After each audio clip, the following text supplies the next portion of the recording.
It's Jamageddon as Meghan Markle faces a genuine bankruptcy crisis. And I believe the total collapse of this disastrous business explains why she now wants to return to the UK with her tail between her legs. And you will remember it was just a few months ago when Meghan was playing businesswoman to Bloomberg, of all places, saying, I've got $1 million, we're going to sell them all. Well, it is. And you didn't listen to Netflix, and now they've walked away. And Alison Boshoff has coined this phrase Jamageddon because of the £3.7 million worth of stock. Tash, seriously, this is now a huge concern. And I think it does explain why she is now desperately thinking, well, actually, could the return to the UK, if it happens, and I know you've got lots of doubts, but if it does happen, could that be a way to try and get rid of this product because nothing else is working? I mean, I think the writing was on the wall from the beginning. I don't think anybody ever thought that this was going to be a runaway success. And, in Bloomberg, I watched that interview, and they even said Bloomberg had to do a little over edit where they said that we have asked Meghan to give us her sale figures, but she won't. And that, to me, tells you everything, doesn't it? If she's saying, oh, yeah, no, it's so successful, it's so huge, it's absolutely flying off the shelves, people can't get enough of it, but I'm not going to hand you over my sales figures. It makes you think perhaps she's being as loose with the truth as that source is just runny goopiness. It's disgusting. It looks horrible. I mean, I really don't understand how Meghan can keep pushing that she's such a success at everything. I cannot believe the amount of people that gave her the airtime. Bloomberg, women of power, women of fortune, Time. They had an interview with her on the stage, and they're talking to her like she has been running a successful empire for decades or even 5 years. I mean, she got all of these interviews where they do generally talk to CEOs of big companies, huge power players, people with, big influence. And Meghan is none of those things. And yet they had her on, allowing her to push this narrative that she is, this jam mogul. And she's really, really not. And I think it will be wrapping up soon, because this is round about the sort of time that Meghan spends on anything, and she gets bored and she goes on to the next new thing. I think that even the promotion that she's been doing from As Ever has been so completely bizarre. I mean, the photographs that she does are just true narcissism. It's just of herself. But I don't think she's really done a lot marketing-wise. The fact that she is saying that it's doing so well, they've had all these extra hits on the internet. I mean, obviously, Jack Royston said, somewhat different, but she just seems to push her version of events out there and be damned if any of it's true. And I think it is in trouble. And I think it was in trouble from the moment that she said that she was changing it from American Riviera Orchard to As Ever. It's not that I wanted to see her fail. If she can become $1 million jam mogul, perhaps it means that they will stop their games with the royal family. But they're obviously not going to stop those games. They're just ramping up again. And it's honestly, Tash, that is such an important point. It is such an important point. And it is one actually that I reported quite some time ago. The reason that King Charles and Prince William genuinely want the business to succeed, genuinely wanted the American project to succeed, is so that they didn't come back, so that they weren't an ongoing issue, so that Harry didn't come with the begging bowl, please, sir, can I have some more Oliver Twist style? They knew that was coming, Tash. So actually, weirdly, despite the ongoing feud and despite the fact that Prince William absolutely believes these two should stay in exile, he was rooting for commercial success for them because it meant that they would stay out of the royal family's hair. And in some ways, the collapse of the business, while we all look at it and say, well, this is hubris, this is karma, it actually creates a lot of issues for the British royal family. But Tash, I wanted to go through the details because on a story like this, the details really matter.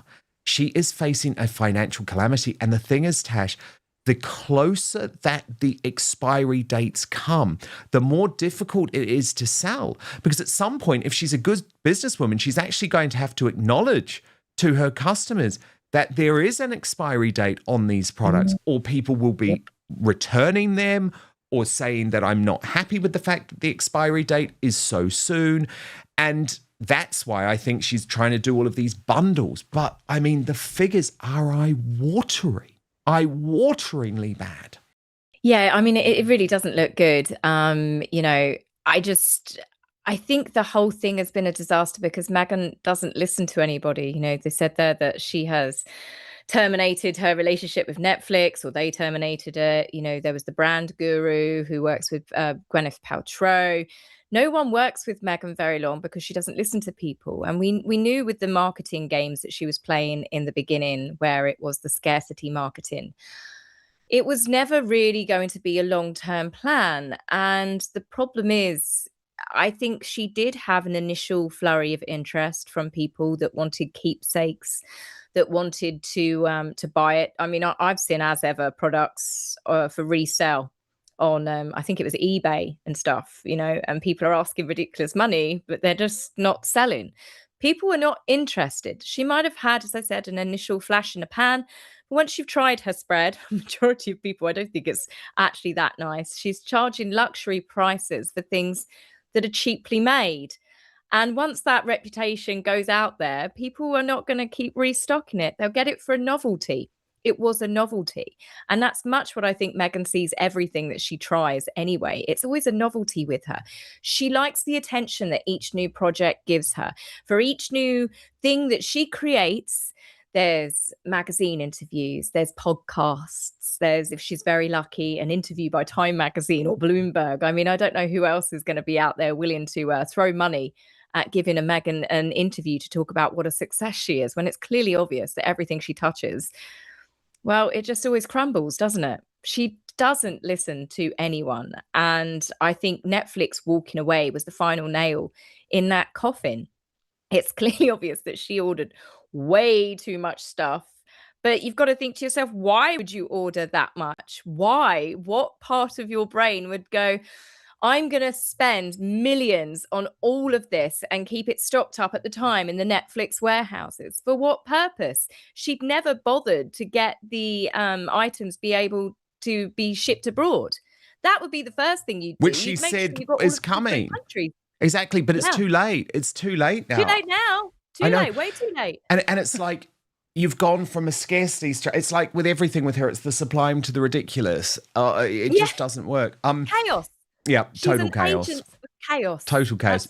Jam-mageddon. I like that term. I like that. Tash, I wanted to ask you about Camilla Tominay. I'm not a fan. I'm just going to put it out there. I think she's a very cold individual, quite a nasty individual. But she did a revelation this week, and she was talking about Catherine, the Princess of Wales, and a phone call, a previously unreported phone call that she made to Catherine, the Princess of Wales, when she was on a break with Prince William. And I just wanted to know, Tash, I'm going to play it to you, and I just wanted to know if you thought that this reporting was appropriate, and if Camilla Tominay was really right to reveal the details of this call. I mean, it was a particularly nasty framing, wasn't it, when she was dumped? Oh, I picked up on that as well. That's the first time I've heard that. And it was the way she said dumped, and then it was... And then I thought she was over, you know. And then her behaviour, she went out and, you know, a dress slit to her navel, like proper slut shaming. It was a bit like, oh, that's what she did. And then Prince William realised, you know, he'd made a mistake. It was a little bit catty. But yeah, I mean, that is something that, I mean, it shows an element of class that Catherine has always had. But yeah, it's a strange thing to bring up after all of these years. And again, and especially seeing Catherine was so polite to her.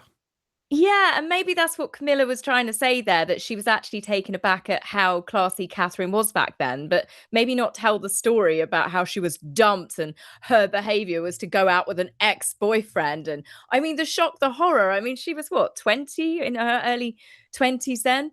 And their behaviour, you know, saying that, oh, she went out to show William what he was missing. It was quite a catty thing to then say, well, actually, you know, she was a bit classy about it. Yeah, Tash, it's a strange one. But they do bring up random stuff on that podcast, you know. Very odd, very odd. Tash, I did want to ask you about this false rumour which has been going around about the Duke of Kent, and you've been putting this straight this week Yes. in regards to trooping the I colour. know. So you Yeah. posted, the Duke of Kent was not sidelined and ignored by the royals on the balcony. He's 90 years old. He is unsteady on his feet and sometimes uses a wheelchair or a walking stick to get about. He was positioned there as it meant he could lean on the column for support. And I was just like, thank goodness, because everyone was trying to make out as if they were somehow trying to push him to one side, which just wasn't true, was it? No, it wasn't true. I mean, he's very well loved in that family. You can see such an incredible affection with Catherine and Sophie, and even Princess Charlotte, who's often smiling at him. I saw their interactions on VJ Day. And I think he's very, very well loved in that family by everybody. And it just didn't make sense to me logically when people were trying to push it. I was like, there's no way they'd do that. And then my brain was thinking, well, he's always got a cane on his, his right hand side, and he was leaning up against the right, the right side of the column. If he'd have been the other side and needed to lean towards the right, he would have been pushed to the back, and then there were too many bodies there.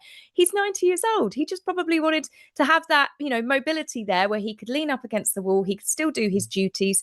I mean, that man has got duty and loyalty ingrained in his DNA. So of course he would quite happily stand there for as long as he could. Instead, attention has shifted to her lifestyle brand as ever after commentators raise questions about its reported performance and future direction. Some headlines have gone even further, suggesting financial trouble and speculating about what the future might hold for Harry and Meghan. Celebrity business ventures often receive enormous public attention, especially when they involve globally recognized figures. Since Meghan Markle launched as ever, every product release, announcement, and media appearance has attracted widespread coverage.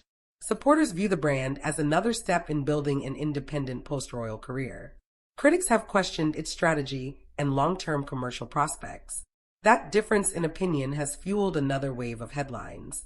Recent commentary has included claims that the brand is facing significant financial challenges. It's important to distinguish between commentary, estimates, and verified financial information. Unless supported by official financial disclosures or statements from the company, claims about specific losses or financial collapse remain reported claims rather than established facts. As with many privately held ventures, complete financial details are not always publicly available. Let's separate what is publicly established from what's currently being debated. Meghan Markle launched the lifestyle brand as ever. Prince Harry and Meghan live in California. The couple continues charitable and commercial work outside official royal duties. The brand has received substantial media attention since its launch. Some commentators speculate that the brand is struggling financially. Others have linked those claims to wider discussions about Harry and Meghan's future plans. At the time of this discussion, many of those claims remain unconfirmed by official public evidence. Why has this become such a major story? Because Harry and Meghan remain among the most closely watched public figures in the world, and every headline becomes part of a much larger conversation about their post-royal lives. Supporters believe the couple deserves the opportunity to build independent careers. Critics continue to closely evaluate the success of those ventures. That divide helps explain why nearly every development attracts worldwide attention. Those posts become television discussions. Before long, millions of people are debating questions that may still lack definitive answers. That's why separating verified facts from commentary has become more important than ever. Perhaps the bigger story isn't simply about one lifestyle brand. It's about the challenges public figures face when building businesses under constant global scrutiny. Every success is celebrated. Every setback becomes international news. And every headline contributes to the broader public narrative surrounding Harry and Meghan's post-royal journey. Whether you believe as ever is positioned for long-term success, or think the challenges facing celebrity brands are significant, one thing is clear. The Sussexes continue to attract extraordinary public attention. As always, the most reliable approach is to distinguish between verified facts, reported claims, financial speculation, and personal opinion before reaching conclusions. Doing so helps us better understand not only today's headline, but the larger story behind it. Do celebrity lifestyle brands face greater pressure because of constant media attention? Or should public figures expect their business ventures to receive the same level of scrutiny as any other brand?